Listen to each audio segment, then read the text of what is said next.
Le sureau noir mériterait de rentrer dans tous les jardins, qu'ils soient petits ou grands. Un arbuste très facile à bouturer, à l'étouffer.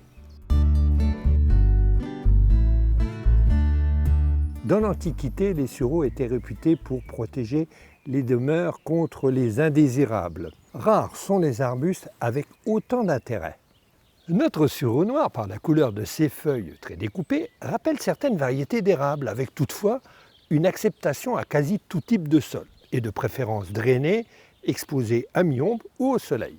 La sécheresse ne lui fait pas peur, il fleurit à la même époque que le sureau commun, en mai-juin. Ses fleurs roses parfumées en forme d'ombelle sont grosses comme de petites assiettes. Les insectes butineurs raffolent de son nectar. Ses fruits en grappes sont de petites drupes noires riches en vitamine C.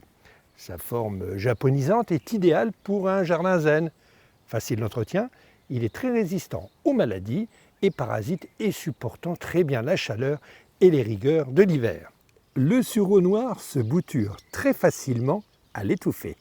Pour commencer notre bouture de sureau noir, on va essayer de trouver une branche secondaire rattachée sur une branche primaire. Je m'explique, on va tout simplement récupérer un petit morceau de talon et cette bouture est sans fleurs. Maintenant, on va retirer les feuilles à la base et je vais conserver simplement 2 feuilles que je vais découper de moitié. J'ai rempli un pot de terre de 14 cm de diamètre avec un terreau semis et bouture. J'aurais pu aussi utiliser un terreau universel avec un peu de sable et de la terre de jardin. L'essentiel, il faut que le substrat soit le plus pauvre possible.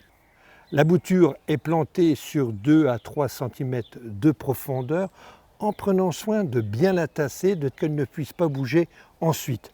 Puis j'ai coiffé la bouture avec une bouteille en plastique. Cette bouture de sureau va pouvoir maintenant rester à l'intérieur de cette bouteille. Elle est confinée, elle est à l'étouffer, les feuilles vont s'évaporer, l'humidité va rester à l'intérieur, d'où l'intérêt de la culture à l'étouffer. Maintenant, je vais essayer de choisir un petit peu d'ombre, donc l'ombre de notre sureau noir. Je vais planter le pot au pied et il y aura toujours besoin d'un petit peu d'humidité. Et cette humidité, je vais l'apporter avec un arrosoir. Et j'arrose autour du pot. Et par capillarité, l'humidité va monter à l'intérieur de cette bouteille. La bouteille sera retirée au bout de 15 jours, 3 semaines, 1 mois lorsqu'il y aura un nouveau développement de feuilles.